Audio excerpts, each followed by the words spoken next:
I met my husband 6 years ago when we both had just graduated college. He was a lovely guy, handsome and very well put together.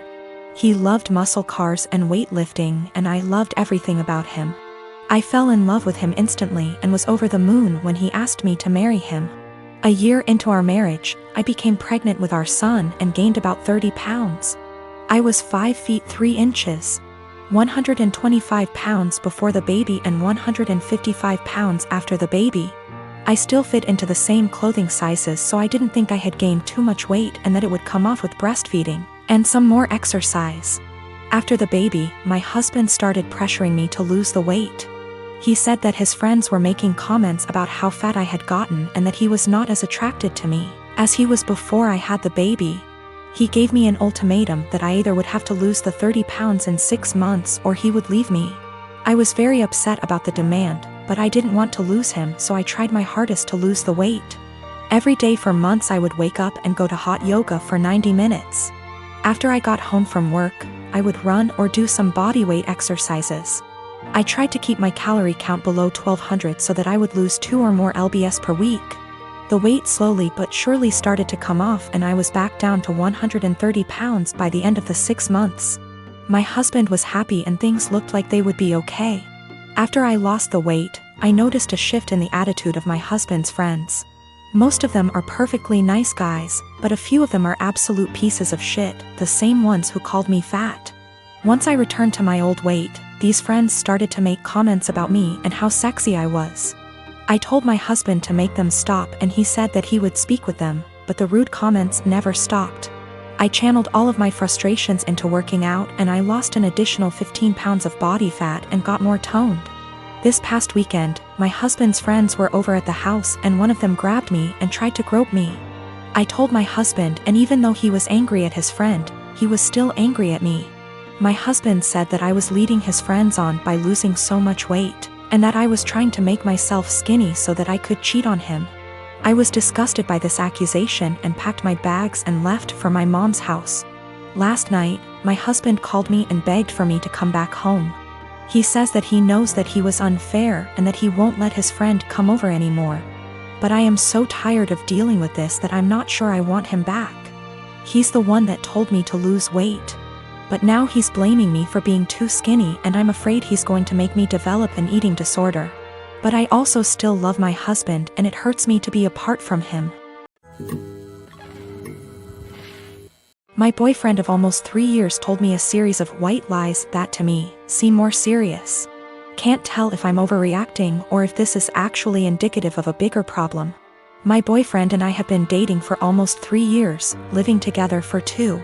We have a pretty good relationship, obviously with ups and downs, but we make it work and are happy. A little background on me and my boyfriend. I come from a single-parent home. My father was absent. My mother was and is by no means perfect, but she did her best with what she had. We were poor. Life was never easy for us, but we had each other. Since I was pretty young, I've wanted to pay her back someday.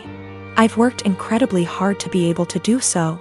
I help her financially as much as I can and regularly pay her bills / send her cash. I'm also her only living child now as my brother passed away 5 years ago, which basically left me to help her. I don't care, I love my mother, and the right thing to do is to help her when she needs it. But is stressful. This is relevant because my boyfriend described coming from a somewhat similar past, and it is something we have bonded over. Having the mutual experiences seemed to bring us closer. He told me he also helped his parents financially, and we would often vent to each other about the stress it brings. I am not one to confide in many people, so having someone who I felt like actually understood me was meaningful to me. So here is where the lies come in, and I need someone to either tell me I'm not crazy and this is horror, or that I am crazy and this isn't a huge deal. I'm fine with either. When we met, my boyfriend lived in a condo in a pretty swanky part of the city. I live in the US Northeast. He told me he owned that apartment / condo. I found this to be interesting / odd because he was 28 at the time and I know this property is upwards of $650,000 on the low end and he was in an entry-level job for only like 2 years, so the numbers just didn't really add up. Whatever, maybe he's good at saving. But then, since living together, I never once saw a piece of mail for a mortgage payment, electric bill, taxes, nothing. Not for 2 whole years. Very odd. Also, when we started living together, he didn't have his room rented out in the former apartment yet, so he was still responsible for that portion of the rent. He would send a Venmo payment to his mother on the 1st of every month for his portion. I don't own property, but I can't think of a scenario where I would Venmo my mother to pay the mortgage on a property I supposedly own. Getting more odd. He would then go to his parents' house for an afternoon and come back really upset. Usually when I would ask why, it was because they were having financial problems and he needed to help them out. I totally understood this and supported him. He literally has cried on my shoulder about this many times. He tried to start a company years back and ended up getting into debt somehow. He told me this debt was $17,000 and that he paid it off. I'm confused because I met him only 2 to 3 years after the supposed debt accrued / company dissolved, and it was already paid off. He told me when he moved back home after the business failed, he was $17,000 in debt and living at his parents' house working at a minimum wage job. How someone with a minimum wage job pays off that much debt in 3 years, I'll never know. We got into a fight a few weeks ago and I finally had enough and confronted him about these things. He doesn't help his parents, they actually pay his phone bill, and this was all a lie. He doesn't own that apartment, he didn't pay off that debt from his company. He initially told me his parents helped pay it off and then like 3 minutes later, came clean. And said that his business partner paid it off, so I have literally no idea what the truth is there, and if anything, in my eyes. His parents are the ones who are financially supporting him.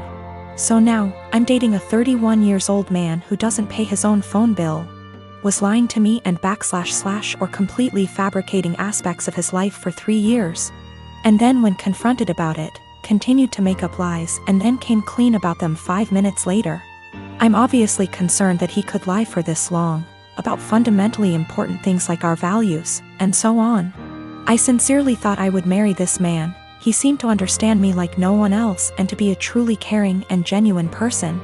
Now I'm having a hard time rationalizing actually planning a life around someone who would not only lie about their background and family etc. but also financial aspects. Aside from that, I now can't tell what is the truth and what is a lie. I've also noticed other things he has lied about, called him out on it, and he has denied it outright to my face. I see this as a form of gaslighting, as I know I'm not wrong, but he is trying to convince me otherwise. Am I overreacting? Is this a white lie that went haywire? Or is this actually a series of complete and utter bullshit used to manipulate me? And also, is it insane for me to actually consider a life with this man? My wedding was September 21st, 2019. We had a fairly decent-sized wedding. My cousin, on my stepdad's side, we are not close whatsoever. And her boyfriend have only been dating not even 6 months at this point. I've met the guy once before my wedding and he never shows up to any family functions. We're all having a great time at my wedding.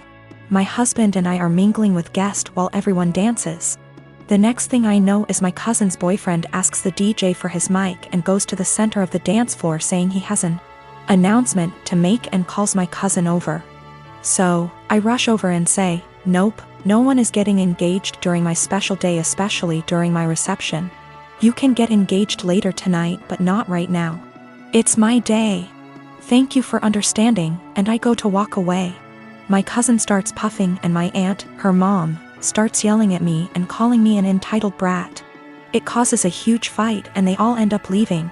My mom, stepdad, dad, and stepmom all are on my side and were even pissed that they think it's okay to do that during a wedding they all paid for. My nana, stepdad's mom, says I was wrong and told me to apologize and call them over and allow him to propose. Needless to say, it didn't happen. Flash forward to Christmas. It was terrible. My stepdad's entire side were rude and ignoring my husband and I. And of course, guess what happens? My cousin and her now fiancé announced their wedding date, September 21st, 2020. I'm beyond pissed and so not planning to go. It's my damn 1-year wedding anniversary. My family is upset that they would do that to piss me off for not allowing them to get engaged during my reception. My cousin says they chose to get married on their 1-year engagement anniversary. Either way, regardless of the real reason, I'm still upset. Of course, my Nana is super excited. Background about my sister. 2 years ago, my sister was killed in a car accident. She was riding with a friend to the mall, the friend's parent was driving. And teenage boy plowed through a red light while texting on his phone and hit the car my sister, Carrie, was in. Carrie was killed instantly and her friend, June, was in a coma for 3 weeks before her parents took her off life support. When Carrie passed, I was devastated and angry and just not in a good place. Carrie and I had been extremely close. Despite a 7-year age gap between us, we enjoyed a lot of the same shows, we went to concerts together. We volunteered together, and I took it upon myself to guide Carrie like any big sister would do. Our parents were extremely busy with work most days and Carrie and I would often cook together and do crafts when we weren't too busy with school work. Carrie wanted to be a NICU nurse when she grew up and I helped her find a volunteer position at a local hospital to help get her gain some experience being around patients. In short, Carrie was my sister and best friend, and when she passed, I was a mess. The last craft Carrie and I made together was a set of candles. We bought the wax at a local craft store and we both made each other a candle and decorated the jar it was in. That was the day before she was killed. At her funeral, Carrie was buried with the candle I made her. The candle Carrie made me sits on my desk next to my favorite picture of her and I together at the beach. Or it did, until last week. Background about my boyfriend. I met my boyfriend about 1.5 years ago, about 6 months after Carrie passed. I wasn't looking for a relationship, I was still grieving my sister's death. But Eugene came along and it was love at first sight. He was extremely supportive, let me cry on him when I needed to, didn't push me into getting over grieving or anything. He was extremely gentleman about everything and very, very patient. After 6 months of seeing each other pretty regularly, we made it official. Eugene came into my life at a very low point and he has always been very respectful of sentiments I keep from my sister. Never asking me to take them down, always giving me space when I needed to cry. Eugene, along with most, if not all, of my friends and family know about Carrie's candle. There was a point after she died where I would take the candle with me everywhere out of fear that someone might light it, or steal it. Or who knows what. The point is, that candle was and still is a very important part of my life and something that my sister made for me and me alone. When Eugene and I moved in together about 4 months ago, I packed away most of the reminders of my sister and put out the candle and picture on my desk. I felt that this was a huge step because when I'd lived just by myself I had pictures everywhere and a few knickknacks laying around from my sister. I wanted to make Eugene and I's home our home with just a small part of my sister there. Eugene understood and was very supportive. Last week, we had a massive winter storm that knocked out power. We didn't have power for 3+ days. The power was knocked out at Eugene and I's house while I was at work, which did not lose power. Eugene texted me that he was going to light some candles and try and get a generator, so we could have some for of power or at least be able to charge our phones / use lights / etc. Now, we have probably 30+ candles in our house. I am a huge fan of sales and when Bath & Body Works has a candle sale, I like to stock up and get a range of scents. We have candles scattered all over our house. In the room where my desk is, there are no candles aside from the one Carrie made me. None at all, and there never has been. This room is also downstairs, where Eugene doesn't spend a lot of time, his desk is upstairs. When I arrived home from work last week, I noticed a bunch of candles burning in our living room, safely. Always monitored and not near anything that could ignite. One of these candles was the candle that Carrie had made me. I burst into tears and when Eugene heard me crying he came out from the bedroom, where he was lighting more candles, and asked what was wrong. I was a wreck and couldn't get any words out. When he tried to calm me down, I shoved past him and locked myself in the room where my desk was and just cried. I don't know how he could be so stupid. He knew and I thought he understood how sentimental the candle was and how much I cherished having a candle that my now deceased sister had spent time making with me just a day before she was killed. I haven't been able to speak to Eugene since it happened, Tuesday of last week. He has tried to explain why he did it, because he needed candles to be able to see, but I just can't wrap my head around it. he hadn't gotten into the large candle stash I have upstairs right by the living room where Carrie's candle was, but went downstairs out of the way to grab the most sentimental, cherished item I have. The candle was burning most of the day while I was at work and is now melted and pretty much gone. I do still have the jar it was in, but I can't look at it without bursting into tears. Eugene says it was an accident, but I just don't believe that. He said he was getting around to lighting the candle surplus we have upstairs, but just hadn't gotten there yet. After being home 6 hours alone with no power. I am heartbroken and feel like this is a major slap in the face. I feel disrespected. I feel like he disrespected my sister. I just don't know what to do. I don't feel like I can forgive him for this.